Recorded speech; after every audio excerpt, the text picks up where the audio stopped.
Sound check.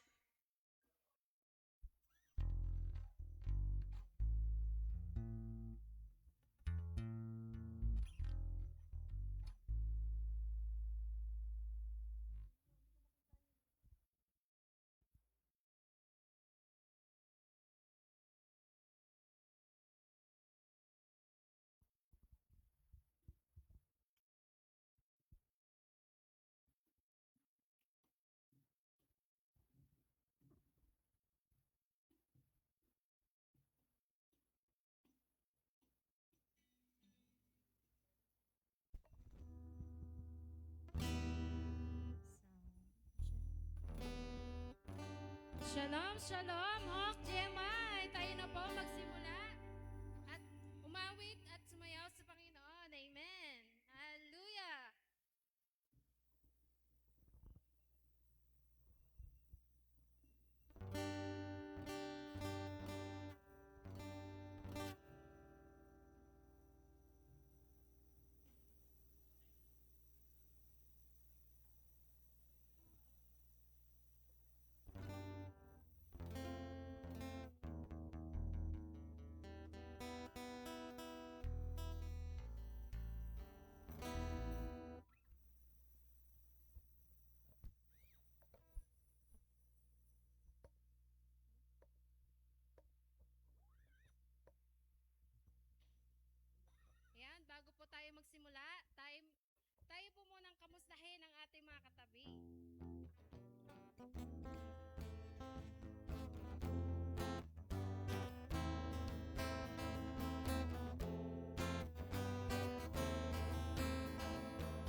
kantahin natin, papurihan, ang tanging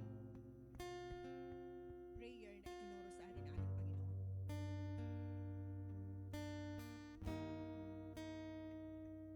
Father in heaven, holy is your name. Your kingdom come, your will be done on earth as it is in heaven.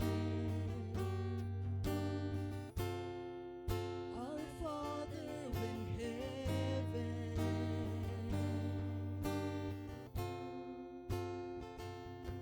lead us not into temptation, but deliver us from the enemy.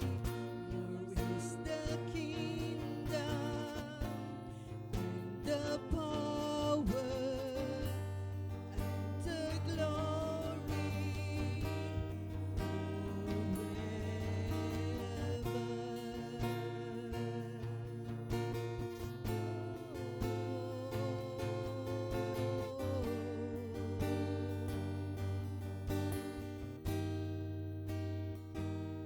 Give us its moment, all that we need. Forgive us our sins as we forgive the ones who sin against us. Our Father in heaven,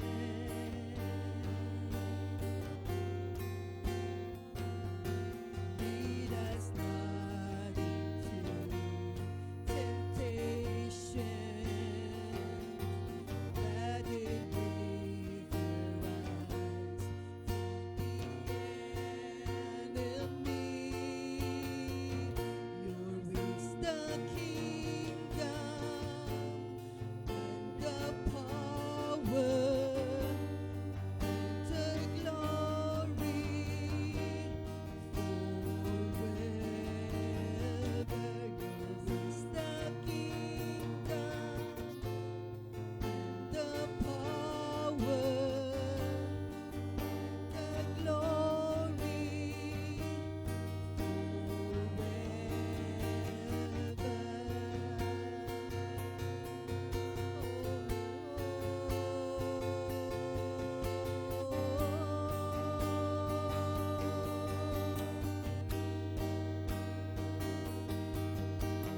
Father, have your way on the earth, your will be done. Our Father, have your way on the earth, your will be done. Our Father, have your way on the earth, your will be done. Our Father, have your way on the earth, your will be done. Yours is the kingdom and the power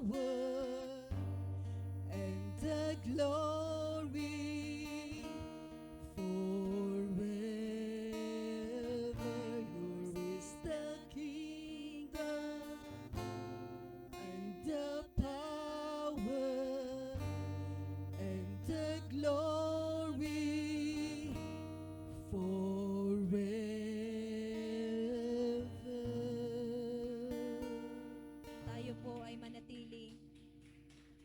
Tayo po ay manatili sa presensya ng ating Panginoon. Sabi po sa 2 Corinthians 5:16 verse 17, if anyone is in Christ, you are a new creation. The old has gone, the new has come. Amen. Lahat po tayo mga kapatid ay binago ng Panginoon. Kung sino po kayo nandito, yan na po ang bagong kayo. Ang bagong ibinigay ng Lord sa inyo. Bagong buhay na ibinigay ng Lord sa ating lahat. May bagong buhay, may pagbabago. Ang buhay na iniaalay na lang para sa Panginoon. Kaya po tayo ngayon ay mag-praise and worship po sa Lord with all of our heart. We are all aware po sa mga goodness po ng Lord sa buhay natin. Kaya tayo po ay mag-worship base po sa pananampalataya natin sa Panginoon. Huwag po nating tingnan ang ating katabi. Let's just worship our Lord, our God, who created this earth, who created you, who give you life, who changes you, who give you another life to live in this world. Hallelujah. No longer ashamed, no longer afraid. You have washed me white as snow.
Thank you, Lord God, dahil kami po, Panginoon, ay ginawa mong kawangis mo. Lahat kami magaganda, mga gwapo, Lord God. We are created in your image and in your likeness, O Lord God. Hallelujah. Yes, O Lord Jesus. Hallelujah. Yes, O Lord Jesus. Yes, Lord. Thank you for reminding us, Panginoon, kung gaano kakabuti sa buhay naming lahat. Thank you, Lord God, for bringing us together in this place, Panginoon, para pasalamatan ka, O Lord God. Papurihan ka, Panginoon, sa ginagawa mong magbabago sa buhay namin. Lord, hindi na kami, Lord God, yung dating kami na talunan, O Lord God. Hindi na kami yung dating kami na laging tatamad-tamad, O Lord God. O kaya yung dating kami na nanonood lang, O Lord God, na walang ginagawa, O Lord. Hindi na kami yung dati, O Lord God, na kailangan pang sasabihan. Lord, ngayon may kusa na kami, O Lord God. Ngayon, Lord, activated ng Panginoon yung Holy Spirit mo sa amin, O Lord God. Na kayo po'y tatayo sa aming role, Panginoon, sa aming purpose, sa aming mga buhay, Panginoon. Hindi na kami dati, O Lord God, yung basta na lang nabubuhay, basta na lang humihinga, basta na lang kumakain, basta na lang natutulog, basta na lang natatrabaho, nasa school. No, Lord God. We know and we know that, Lord, you will activate, oh Lord God, yung mga talento ng bawat isa sa amin, Panginoon. Yung mga kalakasan na ibinigay niyo po sa amin, oh Lord God, so that we can do what we need to do, oh Lord God, sa kingdom mo, Panginoon. Hindi kayo papahayag, O Lord God, na manatili kaming basta tao na lang, O Lord God. Gusto namin, O Lord, makita ka sa bawat sasabihin namin, sa bawat gagawin namin, sa bawat pupuntahan namin, O Lord God. Makita po kayo yung glory nyo sa bawat isa sa amin, Panginoon. Puspusin mo kami, Panginoon, ng yung Holy Spirit presence, O Lord God. Because, Lord, from now on, we are no longer, O Lord God, we are no longer the old us. Yung luma kami, Panginoon, hindi na kami yun, Panginoon. We are a new person in you, O Lord God.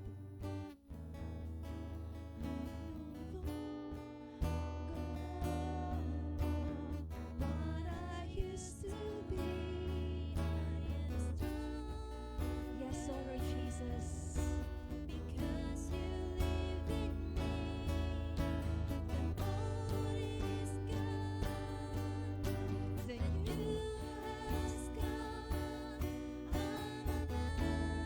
Come on, church. Hindi na tayo yung dating tayo. Bagong-bago na tayo sa Panginoon. I'm no longer what I used to be. I am stronger because you live in me. The old is gone, the new has come. I'm alive. Yes. Buhay na buhay kami, Panginoon. Buhay na buhay kami, Panginoon, sa presence mo, Lord God. Buhay na buhay kami, Panginoon. Lord God, sa presence mo, Panginoon. Hindi kayo mapatay-patay, Panginoon. Hindi kayo mapatulog-tulog, Panginoon. Yes, O Lord Jesus, we declare and decree, O Lord God, this month of August, Panginoon, kayo po'y lalong lalakas. Lalo kayong mananampalataya sa inyo, Panginoon, like never before, O Lord God. Yes, O Lord Jesus, naniniwala po kayo, Panginoon, that this month is our month. Madami kang exciting na gagawin sa buhay namin lahat, O Lord God. Yes, O Lord Jesus. Hallelujah. Thank you, Lord God. Thank you, Lord God. Yes, O Lord God. We are stronger, O Lord God. Stronger, not just in our physical strength, O Lord God, but stronger in our faith in you, Panginoon. Ikaw lang aming hahawakan, O Lord God. Sa iyo lang magtitiwala, Panginoon, hindi sa aming mga trabaho, hindi sa aming kliyente, hindi sa aming lakas, kundi sa inyo lang, Panginoon. Wala nang iba, Panginoon. Yes, O Lord Jesus. Oh, oh,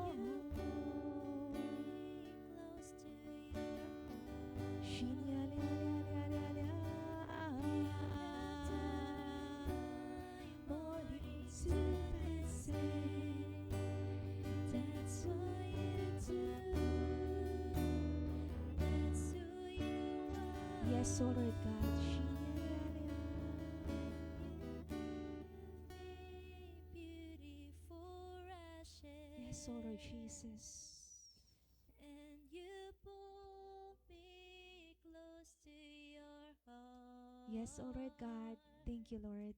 You have Turn turned my- Yung my dating mga heart iyak namin, to O Lord the God, same. papalitan mo, Panginoon, ng That's kasiyahan, who O Lord you God. do. Papalitan mo yung lungkot ng saya, O Lord That's God. who you Because that is who you are, O Lord Jesus. are. Thank you, Lord Jesus. Yes, O Lord Jesus. Thank you, Lord God. Thank you, Lord God. Continue to speak to us, Panginoon. Continue to speak to your children, to your workers, to your servants, O Lord God. We want to hear from you, O Lord God. Gusto namin makarinig sa inyo, Panginoon. Alam po namin, Lord God, papalitan mo, Panginoon, ang lahat ng aming pag-aantay, Panginoon, ang lahat ng aming pangamba, Panginoon, ang lahat ng aming worries, lahat ng aming alinlangan, O Lord God, papalitan mo lahat ng iyan, Panginoon. The Lord, gusto mo, Panginoon, makita po kayo sa aming ginagawa, O Lord God. Makita po kayo sa aming mga tagumpay, O Lord God. Kasama ka sa lahat ng ito, Lord God. Kaya Lord, we declare and decree this month of August, O Lord God, you will turn everything new, Panginoon. Lahat papalitan nyo, Panginoon. Hindi na kami yung dating kami. Bagong-bago na po kami sa inyong presensya. Hallelujah. Yes, O Lord God. Kaya Panginoon, tataas po namin ang gawain ito. At ang lahat ng bagong-bago sa Panginoon ay magsabi ng Amen, Amen, Amen. Hallelujah.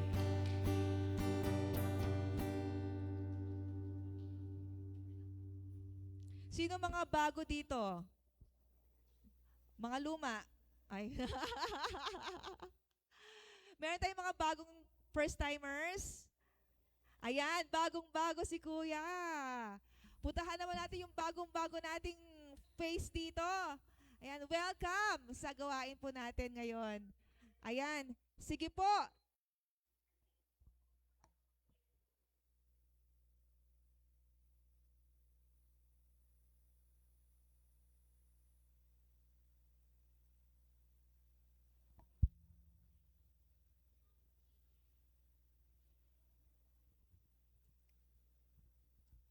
Hallelujah! Mapagpalang hapon po sa ating lahat. Ayan, tayo naman po ay tumayo at batiin po natin ang bawat isa na na-bless po ba ang lahat? Amen. Ay, praise God po.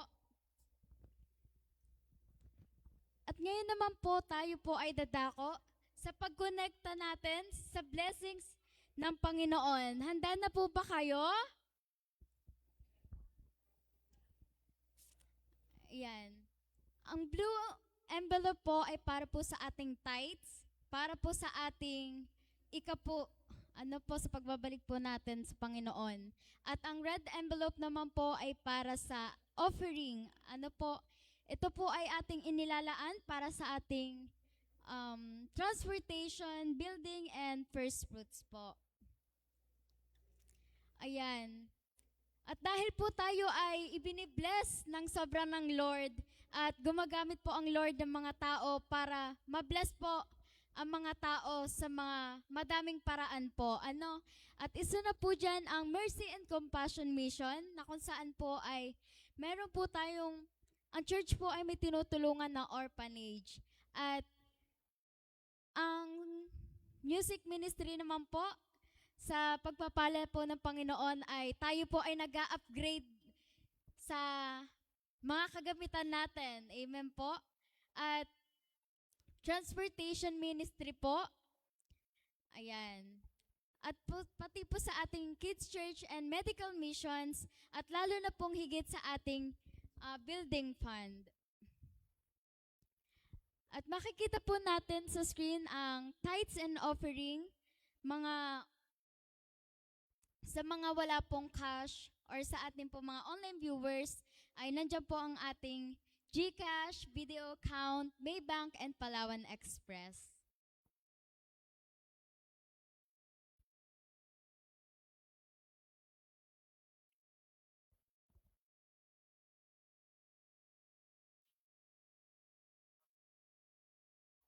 Ayan. At tinatawagan ko po si Ate Erlyn para pangunahan po tayo sa ating tithes and offering exhortation.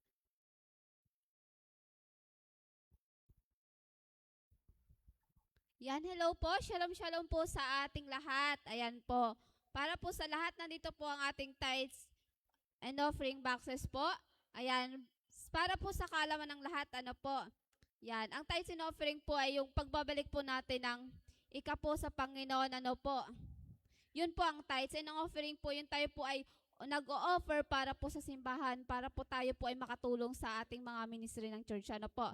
Yan, sabi po sa 2 Corinthians 8:12, sapagkat kung may hangaring magbigay, tatanggapin ng Diyos ang inyong kaloob ayon sa inyong makakaya at hindi ayon sa hindi inyo makakaya. Ayan. Sinasabi po dito, ano po, na tayo po ay magbigay sa Panginoon ng buong puso, ano po, at hindi napipilitan para po sa Panginoon dahil nakikita po ni Lord ang ating puso, ano po, kung sino po yung buong puso nagbibigay sa Kanya at tunay na sumusunod at nagmamahal sa Kanya na po. Kaya po, ayan, tayo po ay tumayo muli at umawit po para po sa Panginoon, para po pasalamatan sa kanyang mga walang sawang pagbibigay sa atin ng mga blessings.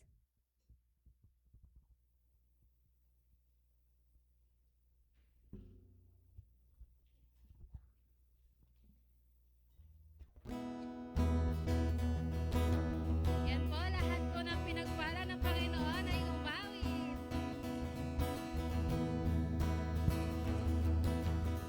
I come before you today, and oh, there's one thing that I want to say. Thank you, Lord. Thank you, Lord, for all you give it to me, for all the blessings that I can see. Thank you, Lord. Thank you, Lord. With a grateful heart, with a song of praise, with an outstretched arm, I'll bless your name. Thank you, Lord. I just wanna thank you, Lord. Thank you, Lord. I just wanna thank you, Lord. Thank you, Lord. Ayan, manatili po tayong nakatayo at ilay hands po natin ang tithes and offering. Yes, Lord God, hallelujah, Lord. Maraming salamat po, Panginoon, sa hapong ito, Panginoon. Maraming salamat po, Lord God, sa buhay namin, Panginoon. Maraming salamat po, Lord God, sa araw-araw na aming nakakain, sa mga blessings, Panginoon, na patuloy niyong ibinibigay sa amin, O Lord God. Nawa po, Lord God, ay basbasan niyo po, Panginoon, ang aming ikapo, Panginoon, na ibinabalik para sa iyo, Panginoon, upang pasasalamat sa walang sawang pagbibigay niyo sa amin, O Lord God, pagsusustain, Panginoon, ng aming makakain everyday. Kaya, Lord, nawa po ay kayo na po, O Lord God, ang mag-bless, Panginoon, sa mga taong nagbigay at sa mga wala pang kakayanan magbigay, O Lord God. Patuloy niyo pong i-bless ang bawat isa in Jesus' name. Amen.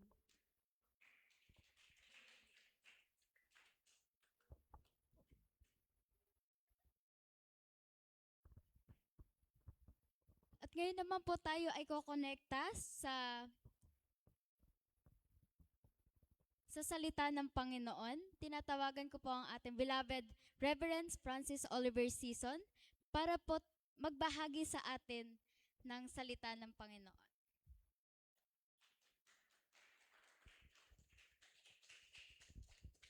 I pray and declare po na hindi po uuwi ang mga bawat tao na nandito na hindi po na lalaman ng kanilang espiritu at kiniklaim na po namin ang katagumpayan ng Sunday service.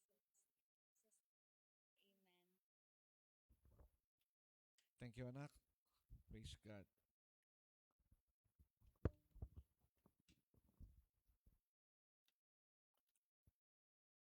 Hallelujah. Shalom, shalom po sa ating lahat. Magandang hapon po sa inyong lahat. Baitiin mo naman ang katabi mo. Sabihin mo, magandang hapon sa iyo, kapatid.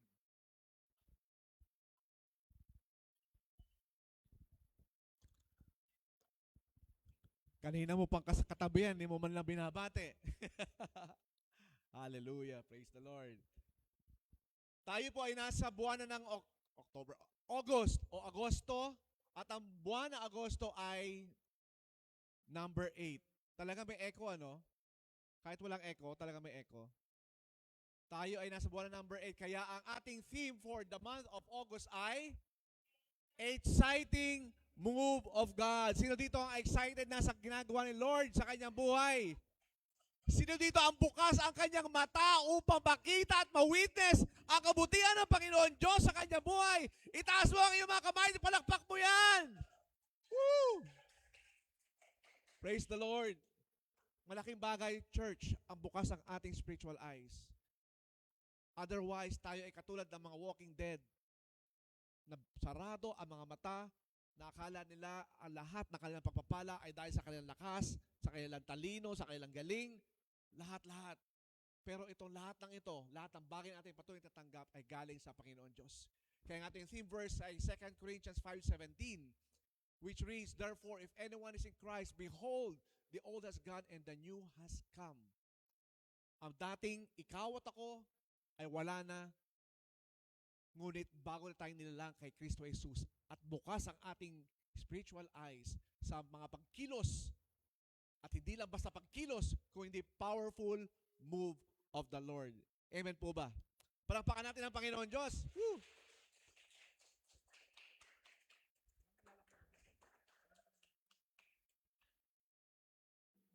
Okay, request ko kanina kung may lalaki pa yan baka dapat i-atras ng konti yung lamesa. Sige po. And this Sunday, today, we're going to talk about this. Today, we're going to talk about this. Sweetness in death. Ayan. Meron bang sweetness o kaaya-aya o masarap o matamis? Sabi nga sa Batangas, matamis sa kamatayan.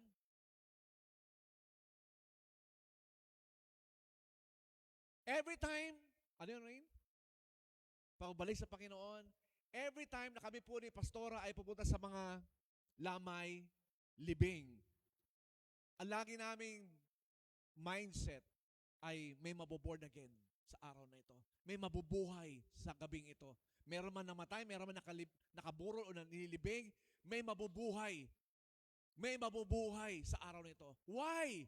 Kasi that's the perfect time to preach the word kapag may namatay.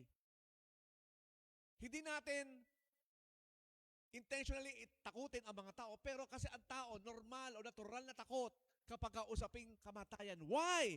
Kasi it's because of the fear of the unknown. Hindi alam kung ano ang buhay sa kabilang buhay.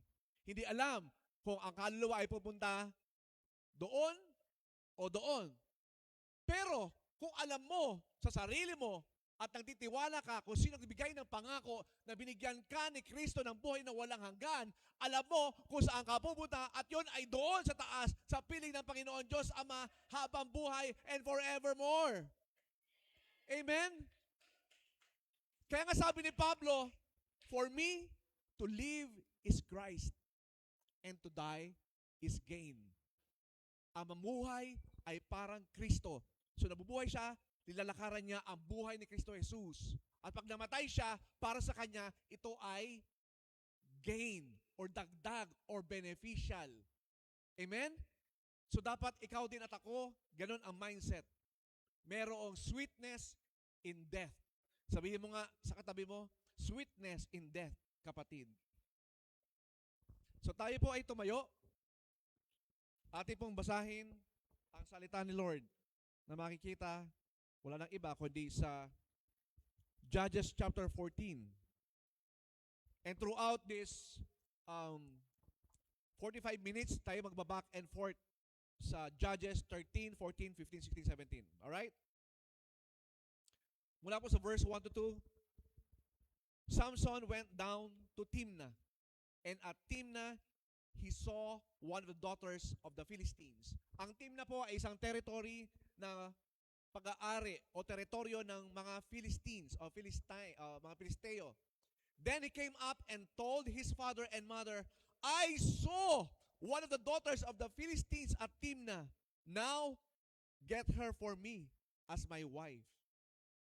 Tandaan po natin, ang mga Israelites ay bawal makipagkasundo, makipagkasalan sa hindi Israelita. Si Samson ang nagsasalita po dyan. Si Samson ay isang Israelita at nakakita siya, love at first sight. Uy! Sino mga love at first sight dyan? Love at first sight, nakita niya, uy! Ang ganda babae nun, pakakasalan ko na siya, siya na. At sabi niya sa kanya mga tatay at nanay, get her for me as my wife. Verse 3, but his father and mother said to him, is there not a woman among the daughters of your relatives or among all our people that you must go to take a wife from the uncircumcised Philistines? Wala ka ba makitang magandang babae o karapat dapat sa iyo na pang-asawa mo sa lahi natin, mga Israelita? Yun ang sabi ng mga magulang niya. Kasi alam nila ang batas ng Panginoon Diyos na bawal ang makipagkasundo, makipagrelasyon sa hindi nila kakapwa Israelita. Nandiyan pa ba kayo? But Samson said to his father, nag-insist Samson. Ano sabi ni Samson? Get her for me, for she is right in my eyes. Verses 4 to 5. Kayo naman po. Verses 4 to 5. 1, 2, 3, go.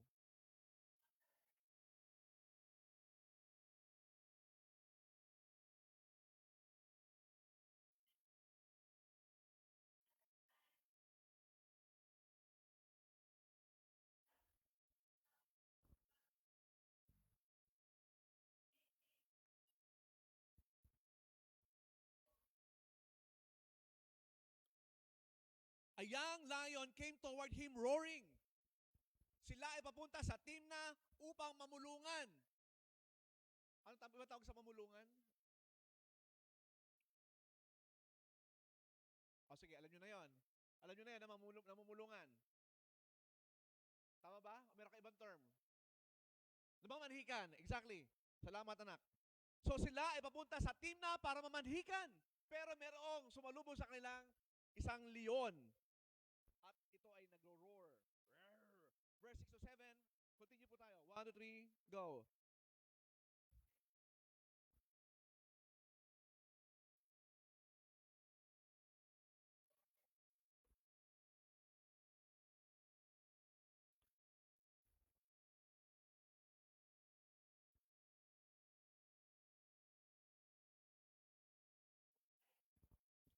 She was right in Samson's eyes. Tandaan po natin yung mga yan. She was right in Samson's eyes. And then verses 8 to 9, sabay-sabay po tayo. After some days, he returned to take her, and he turned aside to see the carcass of the lion. And behold, there was a swarm of bees in the body of the lion, and honey. He scraped it onto his hands and went on eating as he went. And he came to his father and mother and gave some to them.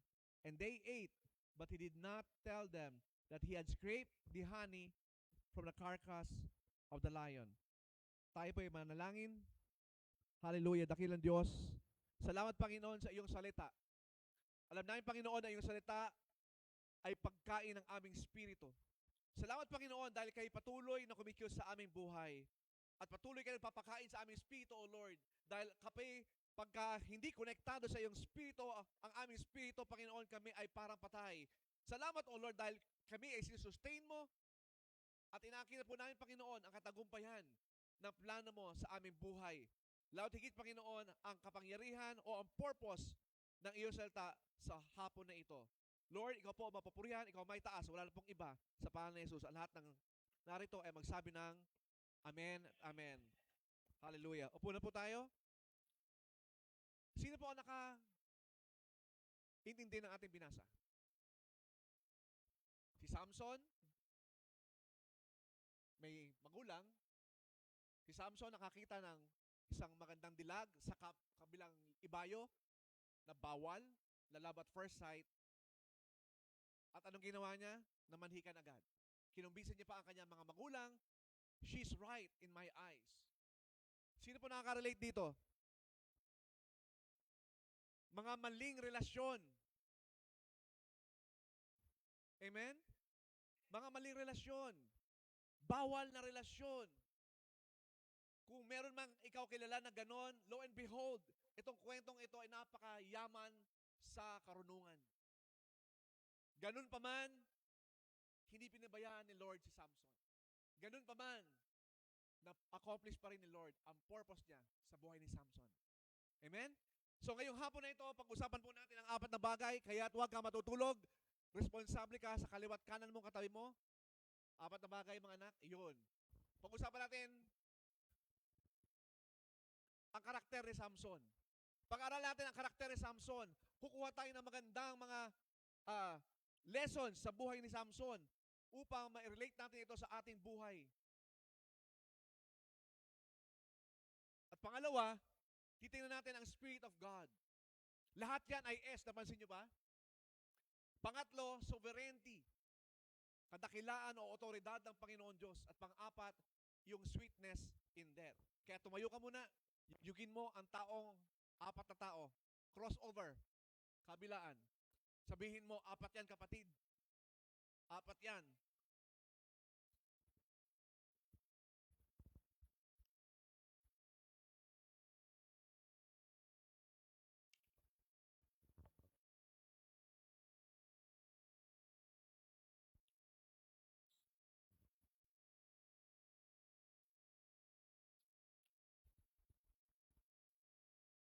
Sige po, upo na po tayo.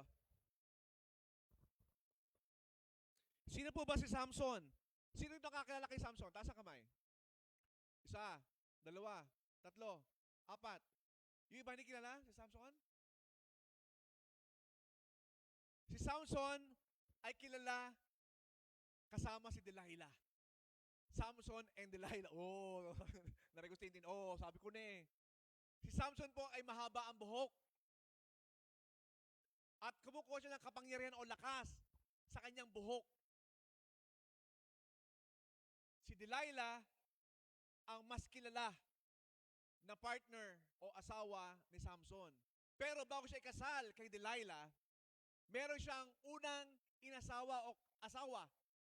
Yun ay ito, si Timna, the woman from Timna. Hindi siya pinangalanan, pero Timna, siya ay galing sa Timna, na teritoryo ng Philistines. Now si Samson, ayan, yan ang itsura niya. Mas malaki pa siguro dyan. Mahabang buhok, at siya kumukha ng kalakasan sa kanyang buhok. Naalala ko po ang aking sarili. Kung merong nakilala sa akin dati, ako po'y mahaba rin ang buhok dati. Hanggang dito ang buhok ko. Hanggang puwet, baywang. Dito. Kulot-kulot, wavy. Ang isang sachet ng cream silk, isang liguan ko lang yon. Kaya numipis ang buhok kasi lagi nakatali. At ako'y paglasing, para akong si Samson. Kumukha ko lakas sa aking buhok. Labas ang barako! Labas! Naghahanap ng away. Kung ano mga pinagagawa. To the point na nakulong. Pero binago ko ni Lord sa harapan nyo na nag-preach about Samson. Hallelujah.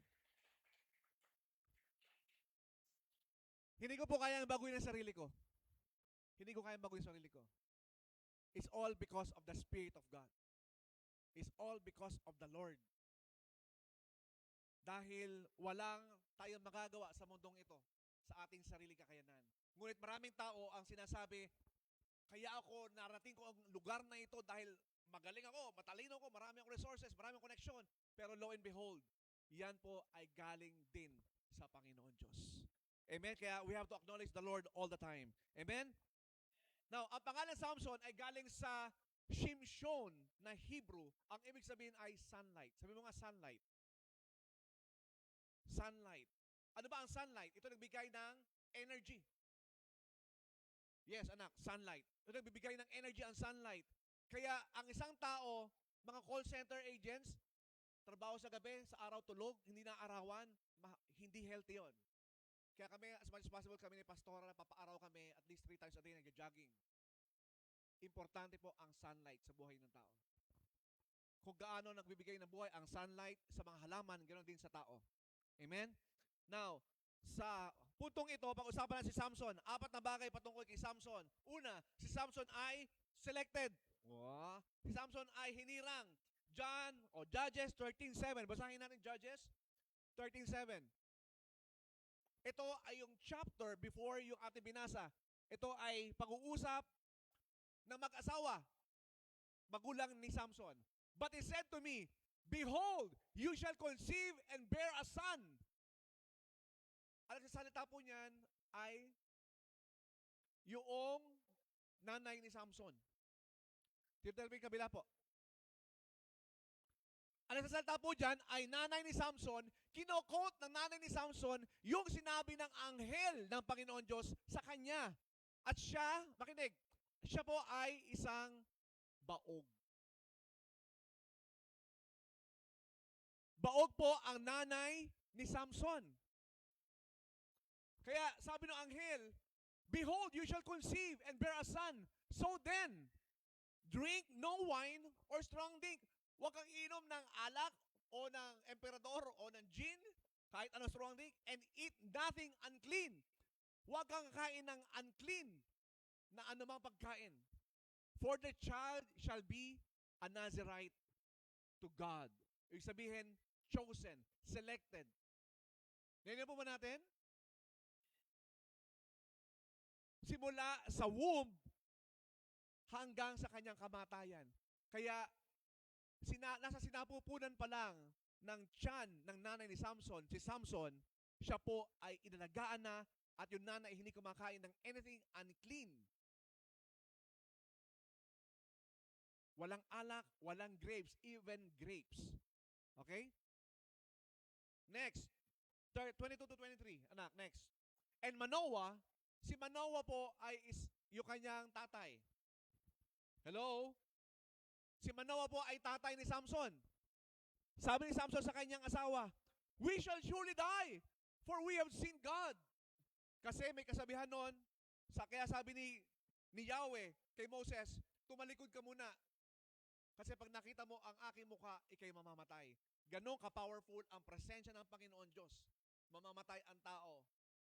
Pero pagdating na panahon, pagdating sa kalangitan na, we shall see His face, face to face. Amen? But his wife said to him, kung tayo ay talagang papatayin ng Panginoon Diyos sa kanyang presensya, kung hindi na nais siya tayo mamatay, hindi na sana siya nag-appear, o hindi na sana niya tinanggap yung burnt offering at yung grain offering na inialay natin sa kanya, sa magitan ng anghel, or hindi na sana niya pinakita ang mga bagay na ito, or hindi na sana in-announce yung good news na ako, na isang baog, ay mabubuntis.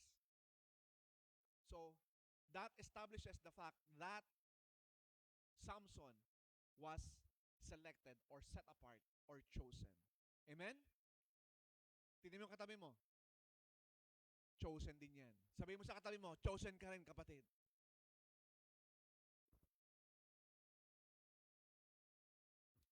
Pangalawang bagay kay Samson, sight, yung kanyang pananaw, pagtingin sa buhay at pagtingin sa mga babae. Tingnan po natin. Next slide, anak. Kaya napansin nyo kanina? Next slide. Samson went down to Timnah, and at Timnah he saw, nakita niya, one of the daughters of the Philistines. Eh, ang dami namang babae mga Israelita. Ang dami namang kababayan na Israelites. Wala siya napili doon. Talagang doon siya pumili sa pinagbabawal. Paminsan ng tao, mahilig sa bawal. Sabi ng mga kalakihan, masarap ang bawal. Pero may consequence. Dahil sa choice ni Samson, may consequences. Mamaya nakita po natin. Then he came up and told his father and mother, I saw one of the daughters at Philistines. At Timna, now, ngayon na. Ibigay niyo sa akin, gusto ko siyang maging asawa. Ngayon din. Now na. Instant. Demanding. Sinong ganyan? Demanding. Next slide, anak. And then verse 3, fast forward na tayo doon. But Samson said to his father, get for me, for she is right in my eyes. Paminsan, para tayong Samson. Sa tingin natin, tama ang ating desisyon. Sa tingin natin, siya talaga ang para sa akin. Yun ang gusto ko. Yun ang bigay sa akin. Yan ang gusto ko. Para tayong Samson, paminsan. Tama po ba? For she is right in my eyes. Pero, yun po ay pinagbabawal. Sabi nga natin kanina, mamaya magkita pa natin sa pang-apat na bagay patungkol kay Samson. So, selected si Samson at yung kanyang paningin ay kakaiba. At pangatlo, meron din siyang kakaibang, ano yon? Kakaibang lakas, strength. Next slide, anak. John 14, o Judges 14:6b. Pag nakita natin B, sabihin, second part o last part ng two-part na verse. He tore the lion in pieces as one tears a young goat. Wala siyang gamit ng anumang weapon. Gamit lang ang kamay. Tinatay niya ang isang leon.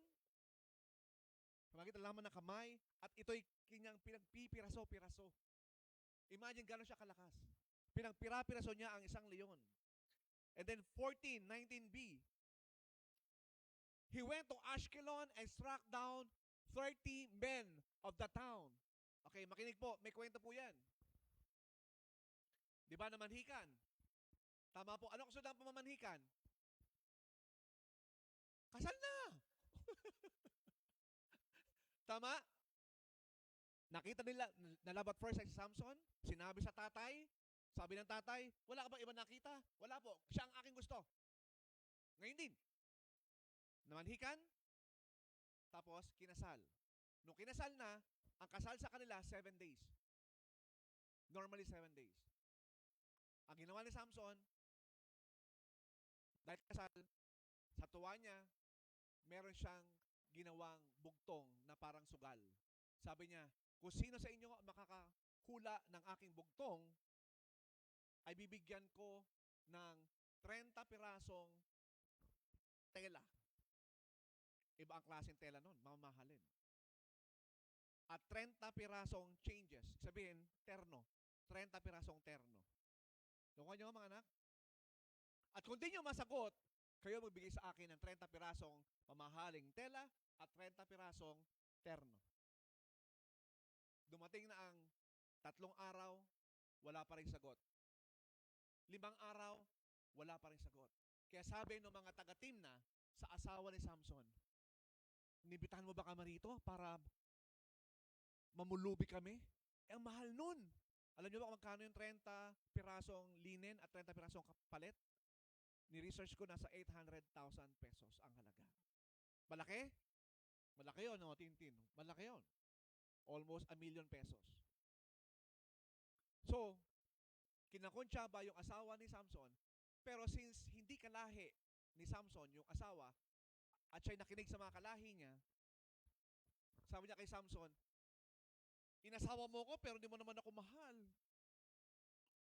Sabihin mo na, ano ba ang sagot sa bugtong? Hindi pa rin sinabi ni Samson. On the 7th day, dahil makulit yung asawang babae, yung asawa ni Samson, sinabi na rin ni Samson. Makikita po natin yan mamaya. Dahil sinabi ni Samson sa asawa niya ang sagot, sinabi ng asawa ang sagot sa mga kababayan niya. So, sinong talo? Si Samson. Dahil talo siya, yan ang ginawa niya. Nagalit siya para may pambayad siya sa bugtong na yon. Ang ginawa niya, pumunta sa isang bayan, pumatay ng 30 katao, at yung mga gamit nila ay kinuha niya Oh, ayan, yan ang bayad ko sa inyo. Kailangan niya pumatay para may pambayad siya sa kanyang pagsusugal. Grabe ano? Matindi? Hello? Kailangan pumatay para may pambayad sa kanyang utang dahil sa kanyang pagsusugal, dahil sa kanyang kapritsyohan. Ganyan po si Samson. And then, Judges 15. Chapter 15 na po tayo. Verse 15. Dahil po doon, namatay, dahil sa ginawa ni Samson, marami pa nangyari dyan. Dahil sa ginawa ni Samson, nagalit siya. Yung asawa niya, ay ayaw na ibigay sa kanyang tatay, sa kanyang biyanan na lalaki. Ayaw na ibigay. Sabi ng tatay, kunin mo lang yung mas batang kapatid. Di ba mas maganda naman siya? Ayaw ni Samson. Ang gusto niya yung kanyang asawa. Pero ang ginawa ng tatay, binigay ang asawa ni Samson sa kanyang best man. Grabe, ano? Kaya galit na galit si Samson. Ang ginawa niya, kumuha siya ng mga foxes, pinagbuhol-buhol, at sinilaban ang buntot. Siyempre, buntot, tatakbo. Tumakbo sa mga bahay-bahay, nasunog ang syudad ng Timna. So galit na galit ngayon ang mga taga-Timna. Anong ginawa? Aarestuin. 3,000 katao, aarestuin si Samson. Ang ginawa ng mga kabayan ni Samson, sila na, anong ginawa mo sa amin? Di ba, alam mo na, teritoryo to. Under tayo ng rule ng Philistines. Anong ginawa mo? So, inaresto ng kapwa Israelites si Samson at ibinigay sa mga Philistines. Ginapo si Samson, at nung ginapo si Samson, nagpiglasan ang mga tawag doon, mga chains. Nagpiglasan. Ganun kalakas si Samson. At nung napiglas niya, anong ginawa niya? Nakakita siya ng jawbone mula sa donkey. At yun ang ginamit niya para patayin ang 1,000 katao. Dahil sa galit niya, kailangan niya pumatay ng 1,000 katao. Napaka-war freak ng taong ito. Kung ako, war freak, wala ako sinabi dito. Sigurado, ang tawag doon? Ang bahagang butot ko sigurado dyan kay Samson. Bukod sa napakalaki at napakalakas. Nasundan mo ang kwento? Taas mo ang kamay mo kung nasundan mo ang kwento. Taas mo ang kamay mo. Taas, dalawang kamay. Ipalakpak mo yung kamay na yan. Yan.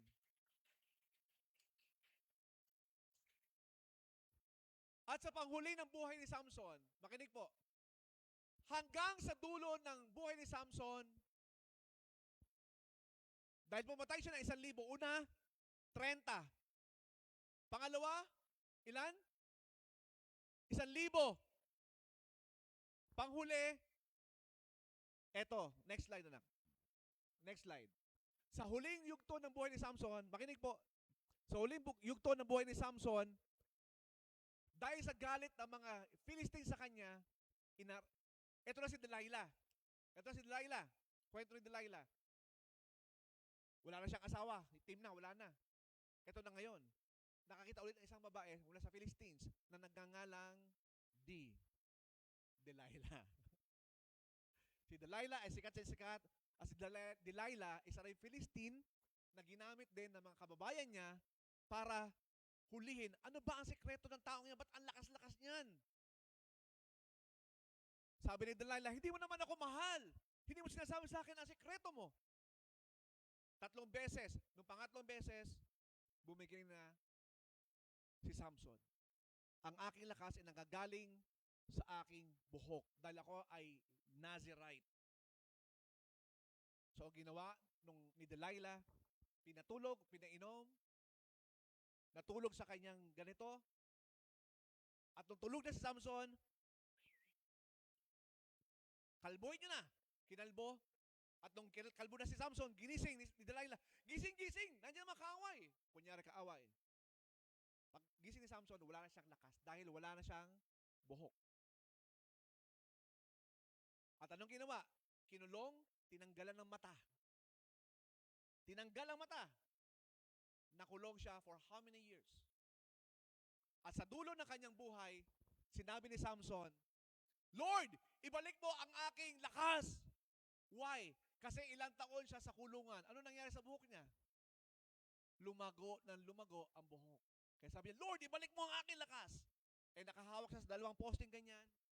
3,000 katao naroon. Pag ganun niya. Kaya sabi niya, let me die with the Philistines. Then he bowed all his strength, and the house fell upon the lords and upon all the people who were in it. So the dead whom he killed at his death were more than. Mas marami ang namatay doon sa eksenang yon nung kanyang kamatayan kaysa sa buong buhay niya. Ilan yung ating binasang pinatay niya? 30 plus 1,000? Ilan yon? 2013. Galing sa math. Mas marami doon. So anong hula nyo? Huwag na yung naka-first service. Anong hula nyo? Ilan? Gano'ng kadami? 5,000? Lower. 3,000. Very good. Tumatay ako sa loto. Hindi, joke lang. 3,000. Gano'ng kadami ang namatay. Gano'ng kadami ang namatay noong panahon na iyon. Now, pang-apat,